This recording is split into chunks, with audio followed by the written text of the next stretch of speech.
కుటుంబం బట్టి మరి పండుగ నెలలో 2వ ఆదివారం జరిగిన ఆయన ఆయన మాట్లాడడానికి అవకాశం ఇచ్చారు. సో ప్రతి ఒక్కరి జీవితంలో ఈ సంవత్సరం అనేక అద్భుతాలను దేవుడు చేశాడని నేను అంటున్నాను. మరి చేసి దాన్ని బట్టి కొన్ని కృతజ్ఞతలు కలిగి ఉండాలి. ఈ రోజు ఎలా ఉందంటే మంచిగా ఉన్నాయా చెడ్డగా ఉన్నాయా? సో చూస్తే అసలు నేను స్కూల్లో పనిచేస్తున్నాను కదా, ఆ పిల్లల యొక్క ఆలోచనలు, వారి యొక్క తలంపులు, వారు చేసే పనులు చూస్తే చాలా ఆశ్చర్యపోతూ ఉన్నాం. ఇలా ఎలాగా డిస్రెస్పెక్ట్ఫుల్గా ఉంటారు, డిజబుల్డ్గా ఉంటారని నేను చాలా ఆశ్చర్యపోతూ ఉంటాను. వాళ్ళు చేసిన తప్పు చెప్తున్నా నేను చేసిన తప్పు అని అర్థం కాని దృష్టిలో వాళ్ళు ఉంటున్నారు. పిల్లలనే కాదు, ప్రతి ఒక్కరు అరకంగానే ఉన్నారు. నిజంగా మనం ఎంత జాగ్రత్త కలిగి భక్తిలో ఉండాలంటే చాలా చాలా గట్టిగా ప్రతి ఒక్కరు ఉండాలి. సో వాక్యంలోకి వెళ్దాము. యెషయా 56 చూస్తున్నానండి. యెహోవా మీకు దొరుకు కాలమందు ఆయన వెదుకుడి, ఆయన సమీపంలో ఉండగా ఆయన వేడుకుడి. ఇప్పుడు మనం దేవుడు అందుబాటులో ఉన్నాడా లేదా? మనం చక్కగా వాక్యం చదవగలుగుతున్నాము, ప్రార్థన చేసుకోగలుగుతున్నాము, మరి మనం చర్చకి రాగలుగుతున్నాము, మరి ఆయన మీటింగ్స్ వెళ్ళగలుగుతున్నాము. ఇవన్నీ కూడా మనకు చాలా అనుకూలంగా మనకు ఉన్నాయి. దేవుడు మనకు చాలా చక్కగా దొరుకుతున్నాడు. మనం ఫ్రీగా, అంటే ఏ కూడా కంపల్సరీ లేకుండా, అంటే ఏ కూడా ప్రెషర్ లేకుండా మనం ఆయనకు వెళ్ళగలుగుతున్నాం కదా. వాక్యం అదే యెహోవా మీకు దొరుకు కాలమందు ఆయన వెదకుడి, ఆయన సమీపంలో ఉండగా ఆయనను వేడుకుని. మన దేవుడు చాలా అందుబాటులో మనకు ఉన్నాడు. ఈ సమయాన్ని మనం వృధాపరుచుకుంటే, ఈ సమయాన్ని కనుక మనం నిర్లక్ష్య పెడితే మనం చాలా భయస్థితిలో మనం ఎదుర్కోవాల్సిన పరిస్థితి అయితే వస్తుంది. కాబట్టి చాలా ఈజీగా మనం దేవుడు ఉన్నాడు కదా అని చెప్పి మనం నిర్లక్ష్యంగా ఉంటే అది ఎంత భయంకరో కొన్ని ఎగ్జాంపుల్స్ ఇద్దరు మీకు పంచుకొని కోరుకుంటున్నాను.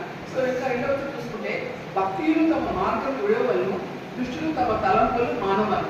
ఏంటి భక్తిగా నేను సామెతలో చూసినప్పుడు, సామెతలు 11వ అధ్యాయం కొన్ని వర్సెస్ మీకు చదివి చూపిస్తానండి. సామెతలు 11వ అధ్యాయం 18th వర్స్ చూడండి. దగ్గర భక్తియుల సంపాదన వారిని మోసం చేయదు. సో చాలా మంది అనుకుంటారంటే ఆర్థికంగా పరిపుష్టిగా ఉంటే చాలు అనుకుంటారు. కానీ వాక్యం ఉంది భక్తియుల సంపాదన. ఒకవేళ ఆర్థికంగా పరిపుష్టిగా ఉన్నా కూడా భక్తియులుగా కనుక నీవు ఉంటే ఏముందంటే వారిని మోసం చేయడం. అంటే వాళ్ళ లక్ష్యం ఉండదు, మరి చనిపోయిన తర్వాత వాళ్ళ పర్వకాలలో స్థానం ఉండదు, వాళ్ళని వాళ్ళే మోసపరుచుకుంటూ ఉంటారు. కాబట్టి సంపాదన బట్టి, ఆశీర్వాదాన్ని బట్టి దేవుడు ఉన్నారనుకోవడం వాళ్ళు మోసం చేసుకోవడం జాగ్రత్త కలిగి ఉండాలి. అది 20 చూసుకుంటే, మూర్ఖ చిత్తులు యెహోవాకు లేదు. సో చాలా మందికి మనం ఫ్రాక్చర్ ఎదురు చేసే తప్పు ఇలా ఉండకూడదు. అంటే చాలా మంది ఏమంటే నా జీవితము నా ఇష్టము, నా జీవితము నా ఇష్టము, నా జీవితము నా జీవితము నా ఇష్టము, నా జీవితము నా ఇష్టము. చాలా మంది లోపల ఉన్నారు. వాక్యంలో ఉంది మూర్ఖ చిత్తులు యెహోవాకు లేదు. దేవుడికి నువ్వు హేయంగా ఉండి ఏం చేస్తే ఏం లాభం అండి? కాబట్టి అక్కడ మూర్ఖత్వం వల్ల ఎవరికి కూడా ఉండకూడదు. ఇంకా ఇక్కడ ఎవరో చూసుకుంటే నిశ్చయముగా భక్తునికి శిక్ష తప్పదు. సో భక్తిహీనంగా ఉంటే వాళ్ళకి శిక్ష తప్పదు. వాక్యంలో ఒక కొల్లైనా సున్నైనా తప్పదు. దేవుడే మెసేజ్ చెప్పారు కదా, ప్రేమతో నిశ్చయముగా భక్తిహీనకి శిక్ష తప్పదు. కాబట్టి ఈ భక్తిహీన గ్రూప్లో మనం ఎవరు ఉన్నారో మనం పరిశీలన చేసుకోవాలి. అలాగే 29 చూసుకుంటే, తన ఇంటి వారిని బాధ పెట్టువాడు గాలిని స్వతంత్రించుకొని. ఒక గృహాన్ని, అంటే ఒక కుటుంబాన్ని దేవుడు నీకు ఇచ్చినప్పుడు ఆ కుటుంబంలో నీకు తల్లి కానీ తండ్రి కానీ నీ భార్య కానీ భర్త కానీ వాళ్ళని సంతోషపెట్టే వారు కానీ ఉండాలి. కానీ వాళ్ళని బాధ పెట్టేవారు కానీ ఇంకేముంది వాక్యంలో గాలిని స్వతంత్రించుకోండి. ఎవరన్నా గాలి వాళ్ళ చేతితో పట్టుకోగలుగుతారా? ఒక బట్టలో గాలి మూట కట్టుకోగలుగుతామా? ఏది కదా వాక్యంలో ఉంటారు. ఇంటి వారిని బాధ పెట్టేవాడు గాలిని స్వతంత్రించుకోను. మూఢుడు జ్ఞానం లేదు దాసుడు. కాబట్టి మూఢత్వం ఉన్నవాడు జ్ఞానికి దాసుడిగా అవుతాడట. కానీ ఇది ఎంత మాత్రం మన చేతిలో ఉండాలి. మూర్ఖత్వాన్ని మరి ఇంటి వారిని బాధ పెట్టేది మన చేతిలో ఉండాలి. తెలియలేదు. ఇంకా అలాగే మనం చూసుకుంటే 31వ వచనంలో, నీతి మంత్రులు భూమి మీద ప్రతిఫలం పొందుదురు, భక్తిహీనులు పాపులు వారి నిశ్చయముగా ప్రతిఫలం పొందుదురు కదా. సో నీతి మంత్రులు దేవుడు అలా పాలిస్తాడు. అలాగే భక్తిహీనులు ఇద్దరు ఒకే కాదు. కానీ చూసిన చూడండి వాక్యంలో భక్తిహీనులు పాపులు మరి నిశ్చయముగా, అంటే భక్తిహీనులుగా ఉండేవారు పాపులుగా కూడా ఉంటారు. కాబట్టి భక్తి జీవితం తగ్గిపోకూడదు. మనం ఆలోచించుకోవాలి. ఎంత భక్తి మనం కలిగి ఉన్నాం, ఎంత సమయం మనం దేవుడికి ఇస్తున్నాం, ఇటువంటి భక్తి ఏమన్నా మనలో ఉందా మనం పరిశీలన చేసుకోవడం చాలా చాలా ఆవశ్యకం. అలాగే సామెతలు 12వ అధ్యాయము 3వ సంవత్సరాలు చూద్దాము. భక్తిహీనత వల్ల ఎవరు స్థిరపరచబడదు. చూడండి, ఇక్కడ భక్తిహీనత వల్ల సెటిల్మెంట్ అనేది భక్తిహీనత వల్ల రాదండి. భక్తిహీనత ఎవరు స్థిరపరచబడిన వాటి ఉంది. ఇంకా చూసుకుంటే 7వ వచనంలో, భక్తిహీనులు పాడే లేకపోదు. సో భక్తిహీనులు చాలా పుష్టిగా ఉన్నట్టు ఉంటారు, కానీ కొంతకాలం వాళ్ళు పాడే లేకపోతారు. అంటే నీతిమంతులు నీతిమంతులు అంతేగాని భక్తులు ఏమాత్రం కూడా పాడే ఉంటారు, వాళ్ళు ఏమాత్రం లేకుండా వాళ్ళే ఉంటారు. సో మనలో కూడా చూసుకుంటే అదే అధ్యాయము, భక్తులు చెడ్డవారి దోపు సొమ్మును ఆపేక్షించుదురు. ఈ భక్తులు ఎలా ఉంటారట, చెడ్డవారికి అంటే నానా రకాల ఈ రోజుల్లో రకరకాల వ్యాపారాలు ఉన్నాయి కదా, చెడ్డ వ్యాపారాలు, దాంట్లో వచ్చే ఆ యొక్క సొమ్ము కూడా వీళ్ళు ఆశిస్తూ ఉంటారు. ఇంకా 21వ చూసుకుంటే 25వ వచనంలో కీడు కల్పించి వారి హృదయంలో మోసం కలదు, సమాధాన పరచుకి ఆలోచన చెప్పి వారు సంతోషపడతారు. కీడు కల్పించి వారి హృదయంలో మోసం కాదు. కొంతమంది కీడు కల్పిస్తూ ఉంటారు. కాబట్టి అటువంటి వారు మన జీవితంలో ఉంటే మన జాగ్రత్తగా మనం ఉండాలి. కాబట్టి ఇప్పుడు మన ఈ యొక్క వాక్యం చాలా చోట్ల భక్తుల మీద చూడండి, సామెత 11 వచ్చాము చాలా చాలా వర్సెస్ భక్తుల మీద చూడండి, అన్ని చదవలేదు కానీ కొన్ని మాత్రం మన అండర్స్టాండింగ్ కోసం నేను చదివాను. కాబట్టి అది మనం జాగ్రత్తగా చూసుకోవాలి. అలాగే యెషయా 50 అధ్యాయంలో, యెషయా 57 అధ్యాయంలో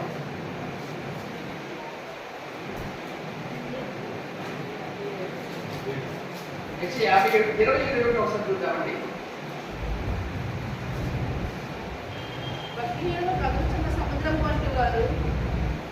బాగా నెమ్మది భక్తిహీనులు కదులుచున్న సముద్రం. ఈ భక్తులు ఎలా ఉంటారంటే ఇంట్లో సమాధానం ఉండనివ్వరండి. ఒక కుటుంబంలో తనలో చిన్న చిన్న డిస్ప్యూట్స్ వస్తాయి, మిస్అండర్స్టాండింగ్స్ వస్తాయి. ఈ భక్తులు ఏం చేస్తారంటే జరిగిపోయిందని మళ్ళా గుర్తు తెస్తూ ఉంటారు. సో జరిగిపోయి అంతగా ఆ సమస్య మళ్ళా గుర్తు తెచ్చుకుని అది ఒక అలా అన్నారు కదా, వీళ్ళు అన్నారు కదా అని వాళ్ళు ఇంట్లో నెమ్మది లేకుండా వాళ్ళు చేస్తూ ఉంటారు. అది నెమ్మది నేరం. దాన్ని జలములు బురదలు మైలను పైకి చేయరు. ఈ వాళ్ళు చెప్పే ఆ మాటలు అంటే అంతా సమస్యపోయిన దాన్ని మళ్ళా గుర్తు చేసి ఆ కుటుంబంలో సమాధానం లేకుండా చేస్తుంటారు. లేకపోతే ఒక స్నేహితుల మధ్య లేదా ఒక కుటుంబంలో లేదా బంధువుల మధ్య సమాధానం లేకుండా ప్రతిసారి దాన్ని గుర్తు చేసుకుని ఆ పీస్ఫుల్గా ఉండవలసిన అట్మాస్ఫియర్ వాళ్ళు దాన్ని పాడు చేస్తున్న ప్రయత్నం చేస్తూ ఉంటారు భక్తులు. ఇంకా చూడండి 20లో దుష్టులకు నెమ్మది ఉంటుంది నా దేవుడు సెలవించున్నాడు. అలాగే దుష్టులకు కలిగిన వాళ్ళకి నెమ్మది, వాళ్ళకి సమాధానం ఉంటుంది, సంతోషం అంటే అంత మాత్రం ఉంటుంది. బట్ మనలో ఈ భక్తుల కలిగిన లక్షణాలు కానీ దుష్టుల కలిగిన లక్షణాలు కానీ ఏమైనా ఉన్నాయో మనం చూసుకోవాలి. కాబట్టి మనం ఏం చేయాలంటే ఈ లోకంలో మనం నలుగురుగా జీవిస్తున్నప్పుడు నోబడి ఈజ్ పర్ఫెక్ట్, ఎవరు కూడా పర్ఫెక్ట్గా ఉండరు. కానీ పొరపాట్లు అనేవి చేస్తారు, చిన్న అబద్ధాలు ఆడవచ్చు, లేదంటే మిస్అండర్స్టాండింగ్ రావచ్చు. కానీ మనం ఏంటంటే ఏసీ మరి దాని వెనక వచ్చిన వారు ఎవరు కూడా ఇంకో పాపాత్ర అని ఎవరైనా ఏసీ ఉంచారా, ఇంకో దుష్టుగా ఎవరైనా పిలిచారు ఏసయ్యా? ప్రతి ఒక్కరు దేవుడు ఎంతగానో ప్రేమించాడు. ఆ దేవుడి బిడ్డగా మనం ఉంటున్నప్పుడు వాళ్ళు ఎంతగా వేసిన అనుసరించాల్సిన కూడా మనం రక్షణ చేసుకోవాలి. సో మనం 155 చూద్దామండి. సో మనం చూడండి, వారు ఎవరు తిరిగినట్లా ఆయన వారు ఎందుకు జాలిపడరు. ఈ భక్తులు కానీ దుష్టులు కానీ ఏం చేస్తున్నారు, వారు ఎవరు తిరిగినల్లా ఆయన వారు ఎందుకు జాలిపడరు. మన భక్తి ఉంటుంది మనుషుల్లో దుష్టత ఉంటుంది, కానీ వాళ్ళు దేవుడు తిరిగితే ఏం చేస్తారు, దేవుడు ఆయన వారి ఎంతో జాలిపడిన వాక్యం ఉంది. ఇంకా వారు తమ దేవుడిని తిరిగినల్లా ఆయన బహుగా క్షమించు. సో ఎంత మంచి దేవుడు మనం కలిగి ఉన్నామంటే మనం ఎటువంటి స్థితిలో ఉన్నప్పుడు దేవుడి గురించి ప్రభావ మమ్మల్ని క్షమించు ప్రభావ, ఇంతవరకు నేను భక్తిగా ఉన్నాను, ఇంతవరకు దృష్టిగా నేను ఉన్నాను, కానీ నన్ను క్షమించే మనం దేవుడిలో తిరిగి తెలియజేస్తా బహుగా క్షమించి. కాబట్టి మనం దేవుడిలో తిరుగుతాం, ఆయన అడుగుతాము ప్రభావ ఇంతవరకు ఈ సంవత్సరంలో పరిణాలుగా మేము చేసే పొరపాటు క్షమించండి, మేము చేసే ఇబ్బంది, మేము ఇతరులు కానీ చేసిన ఇబ్బందులు క్షమించండి, మరి మేము ఇతరుల పట్ల మేము చేసిన అన్యాయం క్షమించండి మనం అడిగినప్పుడు దేవుడు ఏం చేస్తారంటే ఆయన బహుగా క్షమించిన వాక్యంలో రాయబడి ఉన్నది. అది ఎఫెసీ 5వ అధ్యాయం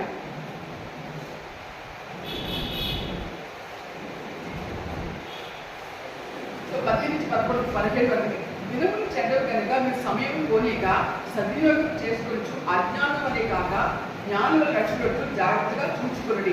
ఇది మన జీవితంలో మనకు మనం చూసుకోవాలి. ఎవరి నుంచి మనం చూస్తారండి, ఇలా మాట్లాడి ఇలా ఉంటే మనకు ప్రతిసారి చెప్తారా చేస్తారా? అందుకే మనం ఏం చేయాలంటే దినాలు చాలా చెడ్డగా ఉన్నాయి మనకు, నాకు ఈ రోజులు చాలా చాలా చెడ్డగా ఉన్నాయి. మనం ఏంటంటే సమయం పోనీక సద్వినియోగం. ఎంతమంది సమయాన్ని సద్వినియోగం చేసుకుంటున్నారు, ఎంతమంది సమయం దుర్వినియోగం చేసుకుంటారంటే చాలా మంది 99% సమయాన్ని సద్వినియోగం చేసుకోకుండానే వాళ్ళ జీవితాలు వాళ్ళు వెచ్చిస్తూ ఉన్నారు.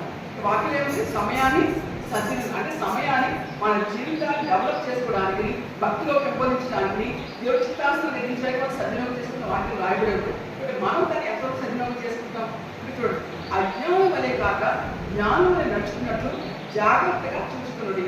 అజ్ఞానులు భయభక్తులుగా ఉంటారా, భక్తులు కలిగి ఉంటారా? లేదు కదా. మనం ఎలా ఉండాలి, అజ్ఞానంలో ఉండాలా, జ్ఞానం వలె ఉండాలి, జ్ఞానం వలె మనం ఉండాలి. జాగ్రత్తగా చూసుకోండి. ఇంకా దేవుడు చెప్తున్నాడు ఈ దినాలు మనతో, మీరు జాగ్రత్తగా చూసుకోండి. ఇందు నిమిత్తం మీరు అవివేకులు కాక ప్రభువు చెప్పినట్టు గ్రహించుకుని. అవివేకులకి వాళ్ళకి మంచి చెడు తేడా తెలియదు.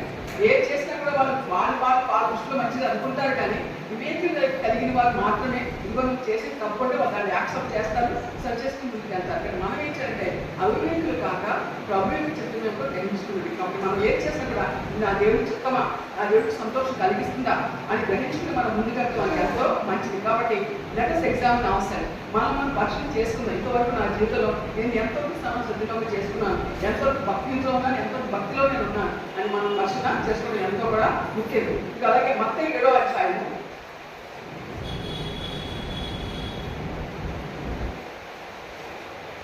మత్తయి 7వ అధ్యాయం 11-14 చూసుకున్నామండి. ఇరుకు ద్వారం ప్రవేశించుడి, నాశనము పో ద్వారం వెడల్పును, ఆ దారి విశాలంగా ఉన్నది. సో మనం వెళ్ళే దారి విశాలమైన ద్వారా ఇరుకు ద్వారం.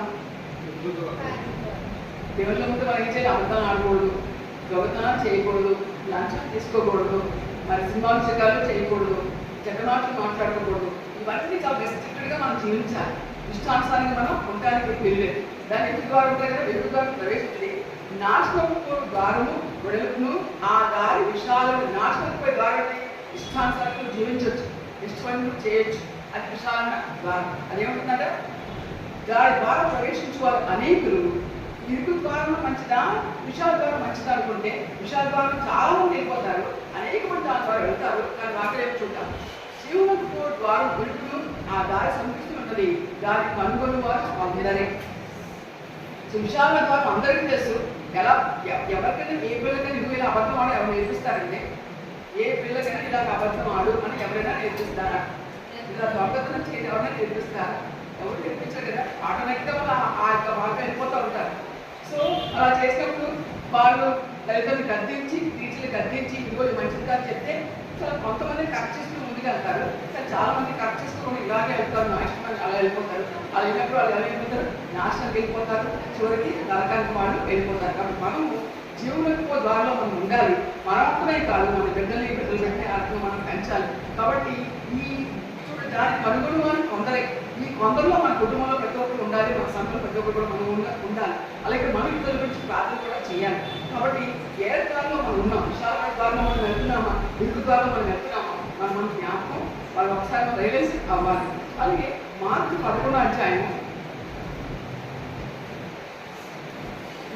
నేను చెప్పాను కదా, కుటుంబంలో భక్తులు కలుగుతూ సముద్రం వంటి వారు బోధలు మనం పైకి చేయాలి. చాలా మంది కూడా కుటుంబంలో మరి పేదలు వస్తాయి, పేదల పైన వచ్చినప్పుడు మరి మనం ఒకరినొకరు క్షమించుకుంటూ ముందుకు వెళ్ళాలి. కానీ క్షమించరాని మనసుతో ఆ ఎదురు మనిషి పట్ల అదే ద్వేషంతో మనం ఉంటే అది మనకి ఎంత మాత్రం క్షేమము కాదు. దానికి సంబంధించి మనం మార్కు 11వ అధ్యాయం 27-26 వర్షాలు చూద్దామండి.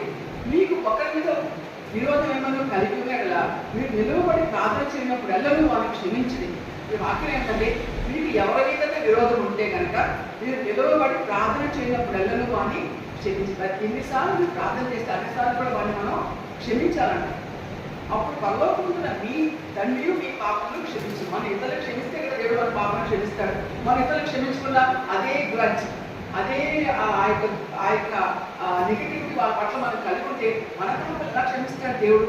కింద మీ ఫుట్నోట్లో చూడండి ఏముందో, అనేక ప్రాచీనతలో మీరు క్షమింపని ఎడల పరలోకమందున మీ తండ్రి మీ పాపమును క్షమింపడు అని కూర్చబడి ఉన్నారు. మన ఇతరులను క్షమించకపోతే మన పాపం దేవుడు క్షమిస్తాడు. కాబట్టి మన పట్ల పొరపాటు చేసిన వాళ్ళు ఉంటారు, మనం దుర్భాషలాడిన వాళ్ళు ఉంటారు, మనం చెడ్డగా మాట్లాడిన వాళ్ళు ఉంటారు. కానీ మనం ఏం చేయాలంట? వాళ్ళని క్షమించాలి. కాబట్టి ఒకరు తీర్పించడానికి మనకి అవసరం లేదు, ఆ బాధ దేవుడు మనకు చెప్పలేదు. బట్ మనకి ఎదురు పట్ల విరోధం కలిగినప్పుడు మనం ఎన్నిసార్లు ప్రార్థన చేసి అన్నిసార్లు మనం వాళ్ళని క్షమించాలి. అక్కడ అటువంటి క్షమాపణ మనం కలిగి ఉండటం ఎంతో మంచిది. కాబట్టి అటువంటి క్షమాపణ కోరిక లేకపోతే కొంతమంది ఉంటారు, నేను చావగా చేస్తాను కానీ ఆ మనిషిని క్షమించండి కొంతమంది కామెంట్ చేస్తూ ఉంటారు. వాళ్ళు ఎంత బుద్ధిలో, వాళ్ళు ఎంత భక్తిలో కదా. కాబట్టి అలాగే మన ఎక్కువ పరిస్థితులు కూడా ఉండడానికి మంచిది కాదు. అలాగే 2 కొరింథీ 3వ అధ్యాయము ఇక్కడ చూడండి, ఏముందంటే ఎందుకు వాళ్ళు క్షమించలేకపోతున్నారు, ఎందుకు వాళ్ళు అర్థం చేసుకోలేకపోతున్నారంటే పాపం మూసికి చేయబడుతున్నారు. ఇక్కడ ఈ వాక్యం చూసుకుంటే 2 కొరింథీ 3వ అధ్యాయము 12-18 చూస్తున్నాను. తగ్గిపోతున్న మహిమ అంతమున ఇశ్రాయేలు ఏం చూడకుండా అట్లా మోషే తన ముక్కు మీద ముసుగు వేసుకొని మోషే ఆ ఓరియా కొండ వైపు వెళ్ళినప్పుడు దేవుడితో కాబట్టి అతను మాట్లాడాడు. 40 దినాలు కొండ మీద అతను ఉండిపోయాడు. మళ్ళా మోషే ఎందుకు వచ్చినప్పుడు ఆ మోషే ముఖ ప్రకాశం ఇచ్చిన సంగతి వాళ్ళు చూడలేకపోయారు మోషే ముఖాన్ని. అందుకు దేవుడు తన ముఖం మీద ముసుగు వేసుకున్నాడని మన పాత నిబంధనలో మనం చూస్తాం. దాన్ని రిలేట్ చేసి ఈ వాక్యంలో రాయబడింది. ఎందుకంటే మరియు వారి మనసులు కఠినమైన కనుక నేటి వరకు పాత నిబంధన చదవకున్నప్పుడు అది క్రీస్తుని కొట్టివేయని వారికి తెలియబడక ఆ ముసిగి ఇప్పుడు కూడా ఇశ్రాయేలు ప్రజలు చాలా మంది కూడా ఇంకా పాత నిబంధనలోనే ఉన్నాము. ఇంకా యేసు ప్రభు వస్తారనుకుంటున్నారు కానీ యేసు వచ్చారు, మన కొరకు శిలువకి ఆయన ప్రాణం అర్పించారు, ఆ నామాన్ని రక్షణ ఉంది అని చెప్తే వాళ్ళు ఇంకా మెత్తరంట. ఇంకా పాత నిబంధనలో వాళ్ళు ఉన్నారండి.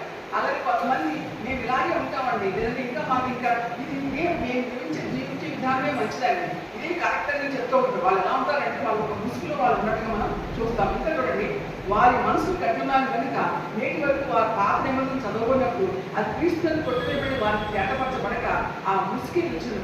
ఇంకా వేసి వచ్చారు, రక్షణ ఇచ్చారు, అని ప్రాణం తిరిగి లేచారని వాళ్ళు చెప్తే వాళ్ళు ఏమంటారు, ఇంకా పాత నిబంధనలోనే వాళ్ళు ఉండి ఏదో ఇంకా రాదు కమింగ్ అప్ వాళ్ళు చేసుకుంటూ అంటున్నారు. మనమైతే సెకండ్ కమింగ్ అప్ చేసుకోవాల్సి ఎదురుస్తున్నాం కానీ వాళ్ళు ఇంకా ఏసీ ఇంకా రాలేదని అనుకుంటూ ఉంటారు. వాళ్ళు ఇంకా వాళ్ళ ముసుగులోని వాళ్ళు ఉన్నారు చాలా మంది. ఇంకా చూడండి, 10 వచనంలో నేటి వరకు మోషే గ్రంథం వారు చదివినప్పుడల్లా ముసుగు వారి హృదయం ఎదుగుతుంది కానీ వారి హృదయం ప్రభు వైపు ఎప్పుడు తిరుగునో అప్పుడు ముసుగు తీసివేయబడి.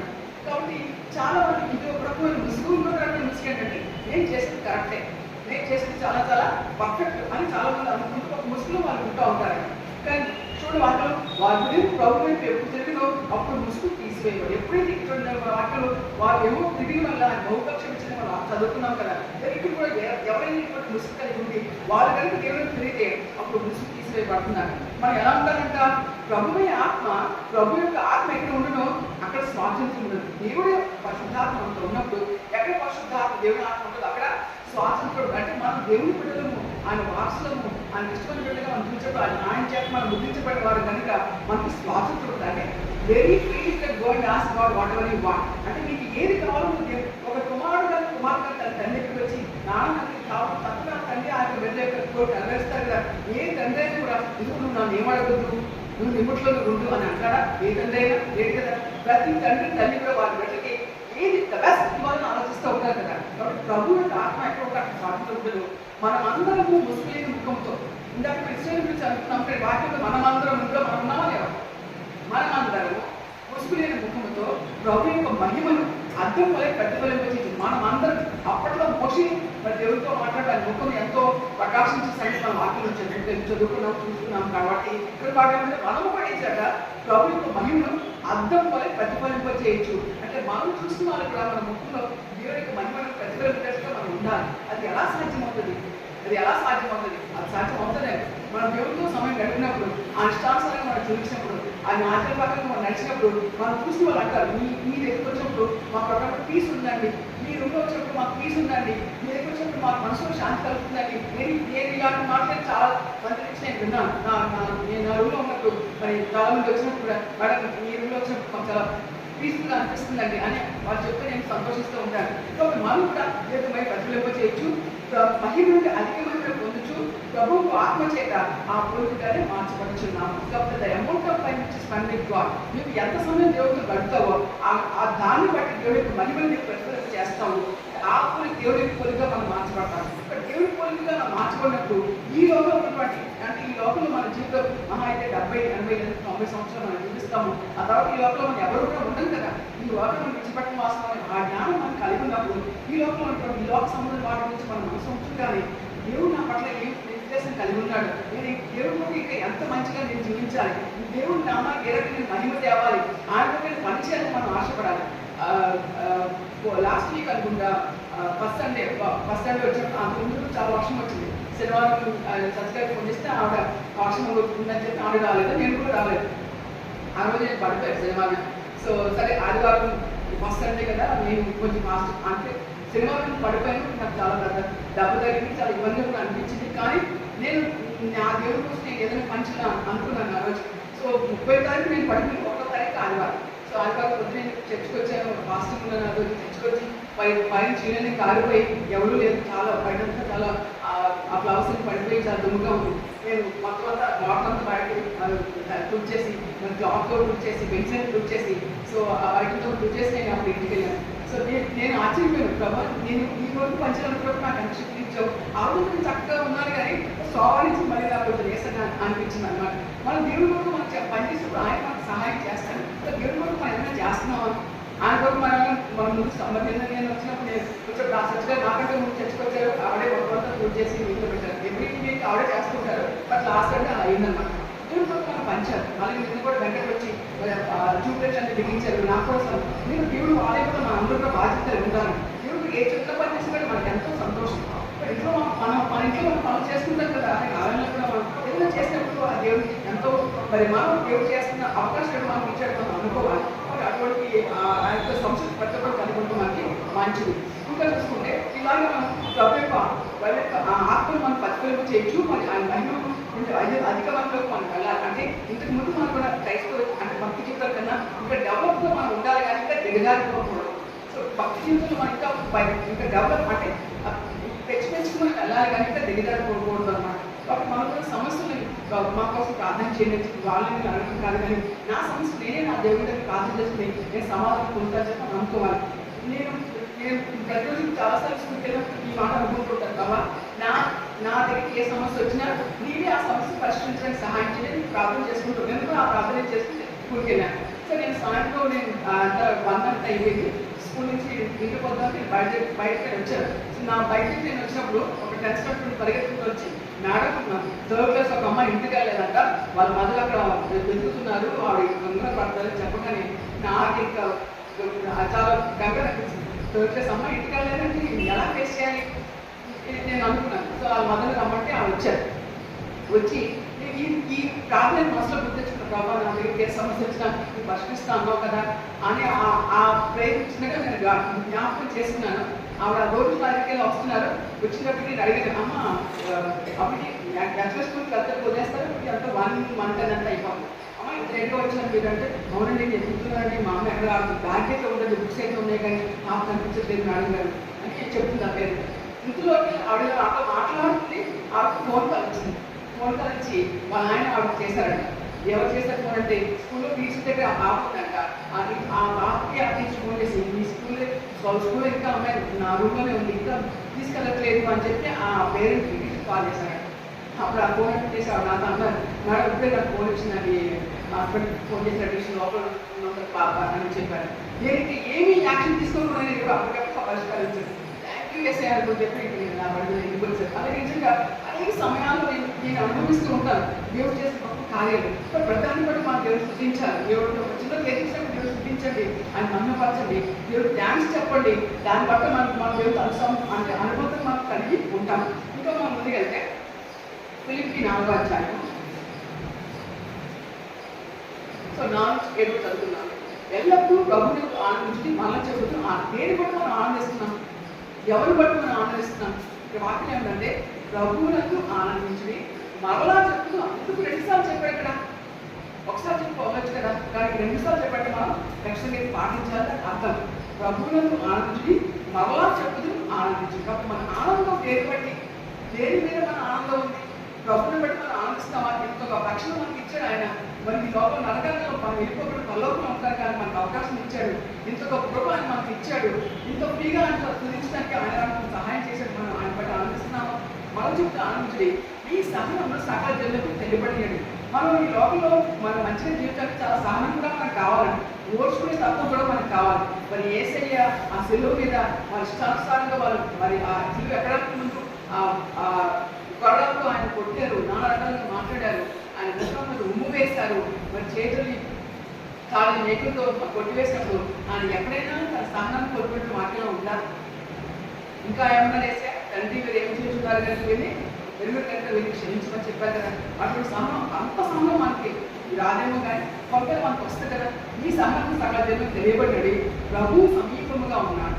కాబట్టి మనం దేవుని ఆనందిస్తూ ఆయన సహనం కనుక మనం కలిగి ఉంటే కేవలం వాటిలో ప్రభువు సమీపముగా ఉన్నాడు. దేని గురించి చింతపడదు కానీ ప్రతి విషయంలోనూ ప్రార్థన విజ్ఞాపన చేత కృతజ్ఞతాపూర్వకంగా మీ విన్నపములు దేవునికి తెలియజేయండి. కాబట్టి మనం దీని గురించి చింతపండి తిరిగి చింతపడదని వాక్యంలో ఉందా? లేదు. దేని గురించి చింతపడి. సో దేని గురించి అంటే మనం చింతపడే సమస్య అనేది లేదు కదా. అదే కదా అర్థం. దేని గురించి చింతపడదు కానీ ప్రతి విషయంలోనూ అంటే ప్రతి విషయంలోనూ ప్రార్థన విజ్ఞాపన చేత మనం దాని గురించి మనం ప్రార్థన చేయాలి. దేవుడికి మన విజ్ఞాపన కూడా ప్రార్థన విజ్ఞాపన చేత కృతజ్ఞతాపూర్వకముగా కృతజ్ఞత కలిగి. చిన్న ఎగ్జాంపుల్ నేను కోట్ చేస్తాను లైఫ్ నుంచి. మా స్కూల్కి నేషనల్ లెవెల్లో బెస్ట్ స్కూల్ అవార్డు వచ్చింది. సో వచ్చినప్పుడు స్కూల్ ప్రిన్సిపాల్ బెంగళూరు వచ్చి అక్కడ తాజ్ హోటల్లో రిసీవ్ చేసుకుని వచ్చి నాకు మెయిల్ వచ్చింది. నేను చాలా సంతోషపడి నేను మా ప్రిన్సిపాల్ సార్ చెప్తే అందుకు సంతోషపడ్డా. సరే వెళ్దాం అనుకున్నాను. అనుకుంటే మా మేనేజర్ గారు ఏమన్నారంటే లాస్ట్ టైము అంటే ఇంతకుముందు చెప్పాను మీకు తెలంగాణ ఆంధ్రప్రదేశ్ స్టేట్లో మాకు డైనమిక్ స్కూల్ అవార్డు వచ్చింది. దానికి హైదరాబాద్ వెళ్ళి తీసుకున్నాం నేను మా ప్రిన్సిపల్ సార్. ఈసారి best school award national level వచ్చింది. సో మళ్ళీ ప్రిన్సిపాల్ వెళ్ళంటే మా మేనేజర్ గారు అన్నారంట లాస్ట్ టైం ప్రిన్సిపాల్ వెళ్ళారండి, ఈసారి వైస్ ప్రిన్సిపాల్ తీసుకెళ్ళండి. సో వైస్ ప్రిన్సిపల్ రెస్పాండ్ వెళ్ళండి అని చెప్పారంటే. సో మా ప్రిన్సిపల్ సార్ నాతో అన్నారు, మేడం నేను కూడా నేనేంటి ఏం చేయలేకపోతున్నాను మేడం, మేనేజర్ గారు ఇలా ఉన్నారు కాబట్టి నేను ఆవిడని తీసుకెళ్ళాల్సి వస్తుంది అని అన్నారు. నేను కొంచెం బాధపడ్డాను. ఎందుకంటే ఆ పర్టికులర్ సర్వేలో కానీ వాళ్ళకి మెయిల్ చేసినప్పుడు దానికి క్వశ్చన్ ఇచ్చారు, చాలా క్వశ్చన్ దాన్ని అన్ని కూడా నేను జాగ్రత్తగా ఆన్సర్ చేశాను. సో ఇంకా ఆ లింక్ మరి స్కూల్ వెబ్సైట్ పడ్డామని ఇవన్నీ నేనే చేశాను. ఆవిడ ఇన్వాల్వ్మెంట్ దీనిలో ఏమీ లేదు. సో కానీ కూడా మా మేనేజర్ గారు ఆవిడనే తీసుకెళ్ళమని చెప్పారు. నేను కొంచెం బాధపడ్డాను. కానీ నేను ప్రభా ఎందుకు ఇట్లా చేసావో అందరూ పట్టించుకోవాలని దేవుడు చూపించినప్పుడు నిన్న నాకు ఒక మెయిల్ వచ్చింది. ఏంటంటే విశాఖపట్నంలో కొంతమంది స్కూల్ రిసోర్స్ పర్సన్గా వెళ్ళి వేరే స్కూల్ వాళ్ళు ట్రైనింగ్ ఇస్తూ ఉంటారు. అందరూ కూడా నేను వెళ్తూ ఉంటాను. నేను చాలా స్కూల్కి వెళ్ళాను, ఇంతకుముందు బాడీ చెప్పాను. సో అలా కొంతమంది ప్రిన్సిపాల్స్ ఎన్నిక చేసుకుని సో గవర్నమెంట్ ఆఫ్ ఇండియా ఈ ట్రైనింగ్ ఇచ్చిన కొంతమంది ప్రిన్సిపాల్కి ఇంకా బెటర్ ట్రైనింగ్ ఈ మంత్ 12th 13th విజ్ఞాన స్కూల్లో ఇస్తున్నారు అన్నమాట. సో దాంట్లో నన్ను కూడా నా నేమ్ కూడా అందులో ఉంది. సో మీరు వెళ్ళి ఇంకా బెటర్ ట్రైనింగ్ తీసుకుంటే ఇంకా నేను ఉన్న రిసోర్స్ పర్సన్ ఇంకా బెటర్ క్వశ్చన్ నేను పొందుతాను. సో ఆ మెయిల్ వచ్చింది. అప్పుడు అనుకున్నాను అందుకే దేవుడు అది వెళ్ళకుండా తప్పించాడేమో అని నేను అనుకున్నాను. సో నేను అనుకుంటా కదా ప్రతి విషయం ప్రార్థన విజ్ఞానం కృతజ్ఞతాపూర్వకంగా మీ విన్నపం దేవుడికి తెలియచేయండి. ఇలా కనుక మనం నేను ముందుకు వెళ్ళేది కరెక్టే, నేను కొంచెం తల్లి కూడా కాల్చేది దాన్ని కరెక్టే. కానీ దేవుడు ఏదో వేరు చేస్తాను నేను అనుకున్నాను. కానీ ఇంత గంట నిధిలో దేవుడు కాదు ఇంత త్వరగా చూస్తాను నేను అనుకోలేదు. కాబట్టి నిజంగా మనం దేవుడితో సన్నిహిత సంబంధం కలిగి మన కూడా ప్రతి పరిస్థితి ఆయన పట్ల చెప్పుకున్నప్పుడు దేవుడు మనం ఊహించిన కార్యాలు మన పట్ల చేస్తాడు. కాబట్టి నా విషయంలోనే కాదు ప్రతి విషయం కూడా దేవుడు చేస్తాడు. ప్రతి ఒక్క విషయం కూడా దేవుడు చేస్తాడు. మరి దయచేసి మరి ఇబ్బంది పడకుండా దేవుడితో సన్నిహిత సంబంధం కలిగి ఉండడానికి ప్రయత్నించాడు. ఇంకా చూడండి ప్రతి విషయం పాత విజ్ఞానం చేత కృతజ్ఞతాపూర్వకంగా మీ విన్నపం దేవుడికి తెలియచేయండి. అప్పుడు సమస్త జ్ఞానం ఇచ్చిన దేవుని సమాధానం. చూడండి జ్ఞానానికి ఇచ్చిన సమాధానం. జ్ఞానమే చాలా మంచిది అనుకుంటాను కదా. యెహోవా జ్ఞానం ఇచ్చేవాడు తెలివి ఇచ్చి ఆ నోట్లో వచ్చి సామెతలు 2వ అధ్యాయం 6వ వచనంలో ఉంటుంది. చూడండి సమస్త జ్ఞానం ఇచ్చిన దేవుని సమాధానము యేసుక్రీస్తు వలన మీ హృదయములను మీ తలంపులను కావలేదు. కాబట్టి మనం దేని గురించి చింతిస్తూ రుపిస్తుంటే కన్నా ఆ చింతను దేవుడికి మనం పెట్టినప్పుడు ఆయన ప్రార్థన విజ్ఞాపనం మనం చేసినప్పుడు మరి ఆయన మనకు ఒత్తాసులు చెల్లించినప్పుడు దేవుడు వేస్తాడు మనకి సమాధానం ఇచ్చి ఇంకా ఏంటంటే యేసుక్రీస్తు వల్ల మీ హృదయములకు దేవుడు మన హృదయములకు మీ తలంపులకు కావాలి. హృదయానికి కావాలంటే దేవుడు తలంపులు కూడా కావాలి ఉంటాడు. కాబట్టి ఈ పరిస్థితి మనం కలిగి ఉండాలి. ఈ వాక్యం దయచేసి గుర్తుపెట్టుకోండి, దీన్ని కష్టం పెట్టుకోండి. ప్రతిసారి ఈ వాక్యం చదవండి. ఇలా చేయడం వల్ల మన హృదయానికి సమాధానం ఉంటుంది, తలంపులకు కూడా సమాధానం ఉంది. దానిలో మనం మంచి స్థితిలో మనం కలిగి ఉంటాం. ఈ లోపల డబ్బులు ఉంటేనే సంతోషం, అంటే బంగారం ఉంటేనే సంతోషం అని కాదండి. దేవుడిలో ఉండే ఆనందం ఎంతో ఉన్నతం, అది ఎంతో ఉన్నతం. దాన్ని దేవుడు కూడా మనం కంపేర్ చేయలేము. అప్పుడు స్థితి అందరికీ దేవుడు అనుభవించింది కాక. ఇంకా అలాగే మనం చూసుకుంటే ఫిలిప్పీ 4వ అధ్యాయము 19వ వచనం చూడండి. కాగా దేవుడు నెక్స్ట్ చెప్పున క్రీస్తు చేస్తున్న మెంలో ఈ ప్రతి అవసరము తీర్చను. సో దేవుడికి సమృద్ధి ఉంది, ఆయనకు అసాధ్యం వేది లేదు. కానీ మాటలు ఉంది దేవుడు తన ఐశ్వర్యం చొప్పున అంటే ఆయనకున్న ఐశ్వర్యాన్ని బట్టి ఆయనకున్నటువంటి ఉన్నత స్థితిని బట్టి క్రీస్తు యేసు అంటే యేసుక్రీస్తు మహిమ పరచుకున్నట్టుగా మీ ప్రతి అవసరంలో తీర్చు. కాబట్టి మీకు కావాల్సిన ప్రతి అవసరం ఆయనే చూస్తూ ఉంటాడు. కాబట్టి మనము మరి ఏ రకమైన అవసరం మనకున్నా, ఏ రకమైన ఇబ్బంది మనకున్నా, మనం దేవుడు మీకు ధన ఐశ్వర్యం చెప్తున్నాం. అంటే ఒక రాజుగారికి ఏదైనా హెల్ప్ అడినప్పుడు ఆ రాజుగారు తల్లి స్థాయిలో వాళ్ళు సహాయం చేస్తారు కదా. అంటే రాజుగారి దగ్గరికి వెళ్ళినప్పుడు ఆయన ఒక 10 రూపాయలు 100 రూపాయలు పంపించేస్తారా? కాదు కదా. తనకున్న స్థాయిని బట్టి ఆయన ప్రజలు వాళ్ళకి సహాయం చేస్తారు. కాబట్టి మనం దేవుడి దగ్గరికి వెళ్ళినప్పుడు ఆయన ఐశ్వర్యం చొప్పున క్రీస్తు చేసిన మహిమ కలిగినట్టుగా మనకి ప్రతి అవసరంగా తెలుస్తారు. కాబట్టి ఈ వాక్యం మెయింటైన్ చేసుకోండి, జ్ఞాపకం పెట్టుకోండి. దాన్ని బట్టి దేవుడు గొప్పగా ప్రతి ఒక్క దేవుడు ప్రతి ఒక్క జీవితంలో ప్రతి కుటుంబం కలిగిస్తారని నేను నమ్ముతున్నాను. మీరు కూడా నమ్మండి. ఇంకా మనం చూసుకుంటే అన్నిటికన్నా బెస్ట్ వర్స్ అండి యెషయా 57:15. సో ఇది నాకు ఎన్నిసార్లు సంతోషం ఇస్తా అంటే ఎన్నిసార్లు దీన్ని బట్టి ఎంతో ఆనందపడుతూ ఉంటాను. ఈ వాక్యం బట్టి నాకు అంత ఇష్టమైన ఈ యొక్క వర్స్. ఇక్కడ చూడండి యెషయా 57:15 మహాగణుడు మహోన్నతుడు పరిశుద్ధుడు నివాసి అయిన వాడు ఇలాగ కలుగుతాడు. మహాగణుడు మహోన్నతుడు. వీళ్ళు ఎవరండి? మహాగణుడు ఎవరు? మహోన్నత ఎవరు? దేవాది దేవుడు. ఆయన మహోన్నతుడు, పరిశుద్ధుడు, నిత్య నివాసి. పరిశుద్ధుడు ఆయనే, నిత్య నివాసి, నిత్యం జీవించేవాడు ఆయన. ఈలాగా సలగించున్నాడు. అంటే దేవుడు ఇట్లా సలగిస్తున్నాడు. ఏమని? నేను మహోన్నతుని పరిశుద్ధంగా నివసించువాడు. దేవుడు తన గురించి ఆయన చెప్పుకున్నాడు. నేను మహోన్నతుని పరిశుద్ధంగా నేను నివసిస్తూ ఉంటాను. ఆయనను వినయము గల వారి ప్రాణాలను ఉజ్జీవింప చేయలేదు. ఎవరైతే వినయం కలిగి ఉంటారో వారి ప్రాణాన్ని ఉజ్జీవింప అంటే వారి ప్రాణాన్ని సంతోషపడడానికి, నలిగిన వారి ప్రాణం ఉజ్జీవింప, ఎవరైతే నలిగిపోయి ఉన్నారో వారి ప్రాణాన్ని ఉజ్జీవింప చేయటను, వినయము గల వారి ఎత్తును, దీనమనస్సు గల వారి ఎత్తును నివసించుచున్నాను. హల్లెలూయా. దేవుడు ఎవరికి వినయం కలిగి ఉంటుందో, ఎవరికి దీనమనస్సు కలిగి ఉంటారో వారికి దేవుడు నివసిస్తుంటాడు. గర్వంతో ఉన్న వారికి దేవుడు ఎంత మాత్రం ఉండడండి. గర్వించడం దేవుడు ఎంతో అసహ్యం. కాబట్టి ఎటువంటి వినయం కలిగి ఉంటే మనం కలిగి ఉంటే మన దేవుడు రక్షిస్తూ ఉంటాడు. కాబట్టి అక్కడ వినయం మనకు ఉందా? మన ఎదుటి వాళ్ళతో ప్రవర్తిస్తూ మనం ఎలా ప్రవర్తిస్తున్నాము, ఎదుటి వాళ్ళతో మనం మాట్లాడితే ఎలా మాట్లాడుతున్నాం, ఎదుటి వాళ్ళు మనం ఏ రకంగా చూస్తున్నాము మనం పరిశీలన చేసుకోవాలి. కాబట్టి ఈ వాక్యం దయచేసి మీరు నోట్ చేసుకోండి, మనం చేసుకోండి. ప్రభా ఇప్పుడు వినయంత నీవు నాతో నివసించి వినయంత దేవుడు నాకు ఇవ్వండి ప్రభా అని దేవుడు అడగండి. నేను అడుగుతాను, ప్రభా నాకు వినయంత నీవు ఇవ్వండి నేను అడుగుతాను. ప్రతిరోజు ఆల్మోస్ట్ ప్రతిరోజు నేను అడుగుతాను. కాబట్టి దేవుడు పరిశుద్ధాత్మ వరములు మీకు తెలుసు, ఫలాలు మీకు తెలుసు. పరిశుద్ధాత్మ వరములతో పాటు ఈ వినయం కూడా దేవుడిని అడగండి. అడిగినప్పుడు దేవుడు మనకి ఇస్తాడు. ఆయన మనతో పాటు నివసించి మనకు సహాయం చేస్తూ మనతో పాటు నివసిస్తారు. ఎంత భాగ్యం అండి! దేవుడే మనతో నివసిస్తే అది ఎంత భాగ్యం. కాబట్టి అంతకంటే మించి భాగ్యం ఏమి లేదు ఈ లోకంలో. కాబట్టి అటువంటి దేవుడు మనకు కలిగి ఉంటే మనకి ఎంతో శ్రేష్టంగా విలగంగా దేవుడి గురించి ప్రతి ఒక్క కూడా అడగండి. ఇక్కడ వచ్చినాలు ఈ యొక్క కేంద్రం చూసి మనం గుర్తించుకుంటున్నాము. 46వ కేంద్రం చదువుకున్నాము ఈరోజు. ఒకటి చూడండి, దేవుడు మనకు ఆశ్రయము దుర్గంగా ఉన్నాడు, ఆపత్కాలం ఆయన నమ్ముకున్న దానికి సహాయం. సో దేవుడు మనకు ఆశ్రయము, మన దుర్గం కూడా ఆయనే. ఇంకా ఆపత్కాలంలో ఈ ఆపత్కాలంలో మనకు చెప్పొస్తే ఎవరికైనా ఇంకో సమస్య వస్తుంది మన అన్న ముందుగా పసిగట్టగలుగుతామా? లేదు కదా. ఈ ఆపత్కాలంలో మనకు అనుకోకుండా వస్తుంది కదా, మనకు తెలియకుండా మనకు వస్తుంది కదా. యాక్సిడెంట్స్ కానీ ఇక్కడ అక్కడ సమస్యలు కానీ మనకు తెలిసి రావు కదా. ఆపత్కాలం ఏ ఆపత్కాలం ఏ ఇబ్బంది మీకు వచ్చినా ఆయన నమ్ముకోదగిన సహాయం. దేవుడు మాత్రమే మనకి నమ్మడానికి ఉన్నటువంటి సహాయం.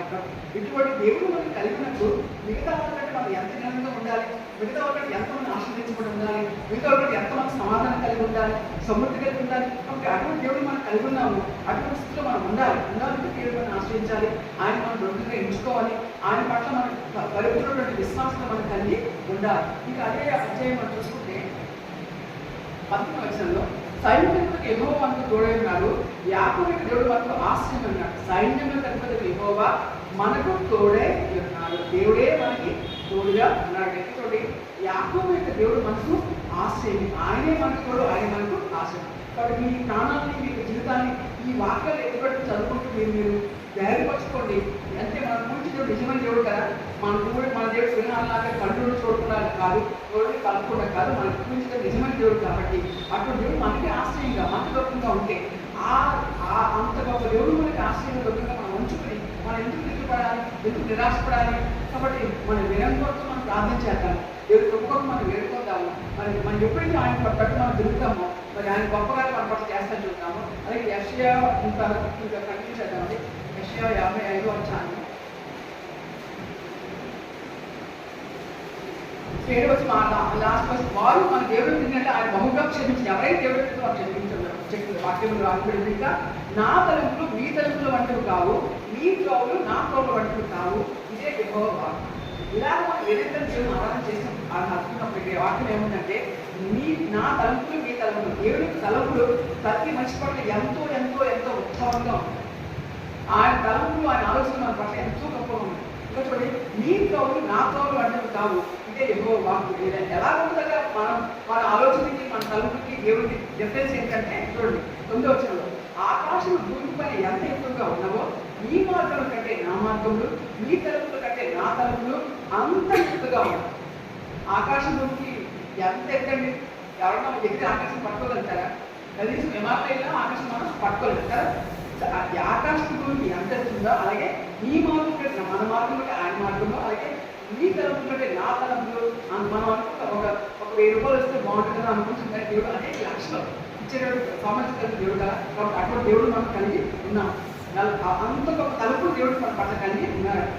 వర్షము మనం ఆకాశం వచ్చి అక్కడ ఎలాగ మరలక ఆకాశం నుంచి వర్షం భూమి మీద పడినప్పుడు ఎప్పుడైనా ఈ యొక్క వర్షం వేస్తుంటే మళ్ళీ పైకి పోతుంది. పడిన వర్షం ఎప్పుడైనా పైకి పోతుందా? వెళ్తే కదా. ఈ వర్షం ఏం చేస్తుందంట? భూమిని తడిపి ఋతువానికి విత్తనమును, ఆ వర్షం భూమి మీద పడుతుంది, అందులో విత్తనం మొలకనట్లుగా చేస్తుంది. ఋతువానికి ఆహారం కలుగుతుంది, అది చికిత్స బదిలినట్లు చేయడం. ఈ భూమి మీద వర్షము ఆ విత్తనాలకు చేరి విత్తనాలు మేకలు తీసుకుని విత్తనాలు అందులో మొలకెత్తి తిరిగి ఆ బయట అందులో బయట వచ్చేట్టుగా చేస్తుందో అలాగే నా నోటి వచ్చినము ఉండదు. ఎలాంటి ఈ ఆకాశం వర్షం వచ్చి మరి భూమి మీద విత్తనాలు వచ్చేట్టుగా చేస్తుందో చూడండి, నా నోటి నుంచి వచ్చి వచ్చినము ఉండదు. అంటే దేవుడు మీకు ఇచ్చిన వాగ్దానాలు ఆ రకంగా దేవుడు తప్పక నెరవేరుస్తాడు. ఏ వాగ్దానం దేవుడు మీకు ఇచ్చాడు? మీరు ఒక నిబంధన ఉన్నప్పుడు లేదా ఒక వేదాలు ఉన్నప్పుడు మీరు అన్నింటిలో ప్రార్థన చేసుకుంటారు, మరి బైబిల్ చదువుతుంటుంటారు, ఒక బస్సులో దేవుడితో మాట్లాడతారు. అటువంటి ప్రతి వాగ్దానం దేవుడు నెరవేరుస్తాడు. ప్రతి వాగ్దానం దేవుడు నెరవేరుస్తుంది. మీకు ఒక సపరేట్ డైరీ పెట్టుకోండి, అందులో దేవుడి గురించి మాట్లాడాలి రాసుకోండి, దాన్ని మళ్ళీ అమలు చేసుకోండి. తప్పుడు ఆ వాగ్దానం దేవుడు నెరవేరుస్తాడు. అంటే చూడండి నిష్ఠలోగా నా యొక్క మళ్ళగా అది నాకు అనుకూలమైన దాన్ని నెరవేర్చు. ఈ వాగ్దానం దేవుడి దగ్గరికి వెళ్ళిపోదు. దేవుడు ఇచ్చిన వాగ్దానం మీ పట్ల తప్పక దేవుడు నెరవేర్చాలి. ఏది ఇంకా నిష్ఫలంగా ఉండదు. ఇంకా చూడండి నేను పంపిన కార్యం సఫలం చేయను. దేవుడు ఏ కార్యం చేయాలనుకుంటాడో ఆ కార్యాలు ఆ యొక్క వాగ్దానం సఫలము చేస్తాయి. ఇంకా సమాధానం మీకు సంతోషంగా బయలు వెలుగురు. దేవుడికి చెప్పాడు కదా మనతో, మీరు సంతోషంగా బయలు వెలుగురు, సమాధానం పొంది తోడుకుని పోవాలి. మీకు సంతోషం ఇస్తా అంటాడు దేవుడు, సమాధానిస్తూ తోడుకుని వెళ్తాడు దేవుడు. ఇంకా ఎందుకంటే పర్వతంలో మెట్టలు సంగీతనాదం చేయను, పొలంలో చెట్లన్నీ చప్పట్లు. ఈ పర్వతాలు మెట్లని పర్వతాలు మరి మెట్టలు సంగీతం అంటే దేవుడు ఎటువంటి సంతోషం మనకి ఇస్తాడంటే పర్వతాలు మెట్టలు కూడా సంతోషంతో ఉంటాయి. అంటే అంత అంటే మన it is beyond our imagination. అంత సంతోషం దేవుడు మనకి ఇస్తా అంటాడు. ఇంకా మొండ్ల చెట్లకు బదులుగా దేవదారు వృక్షం మొలిచును. సో మన జీవితంలో రకరకాల సమస్యలు మొండ్ల చెట్లు ఉన్నాయేమో కానీ వాటి బదులుగా దేవదారు వృక్షం దేవుడికి వృక్షం అంటే అవి చాలా వేరుగా ఎంతో ఎత్తుగా ఎంతో సమస్యగా ఉండేటువంటి వృక్షం. అటువంటి వృక్షాలు దేవుడు వర్పిస్తా ఉంటాడు మన జీవితంలో. దూరగుండ చెట్లకు బదులుగా గొంతు వృక్షం ఎదుగును.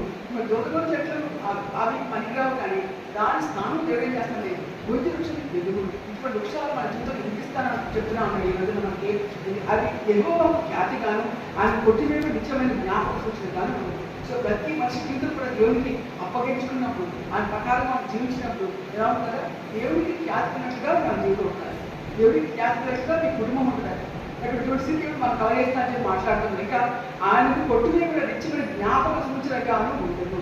సో దేవుడి ఆ కుటుంబాన్ని జ్ఞాపకం చేసినట్టు ప్రజలంతా సంతోషిస్తారు, వారి గురించి ఆలోచన ప్రజలు సంతోషిస్తారు. అటువంటి జ్ఞాపక సూచన దేవుడు మనం ఉన్నాము ఈ రోజుల్లో. ఇంకా మనం అబ్రహాము జ్ఞాపకం చేసుకుంటున్నామా? ఇస్సాకు జ్ఞాపకం చేసుకుంటున్నామా? యాకోబు జ్ఞాపకం చేసుకున్నాం కదా. ఎందుకు మోషే మనం జ్ఞాపకం చేసుకుంటున్నాం కదా. ఎందుకు వాళ్ళు మనం జ్ఞాపకం చేసుకుంటాం? వాళ్ళు నిబంధనలతో ఉన్నారు, నిత్య జ్ఞాపక సూచనలు వాళ్ళు ఉన్నారు. ఇప్పుడు మనం యోసేపు చాలా ఎవరికి యోసేపు గురించి చెప్తా ఉంటాం. యోసేపు పాపలు పడవద్దు, పాపలు ద్వేషించి వర్షం గురించి ఎగ్జాంపుల్ చెప్తారు. ఎందుకు మనం వాళ్ళకి చెప్తా ఉన్నాము?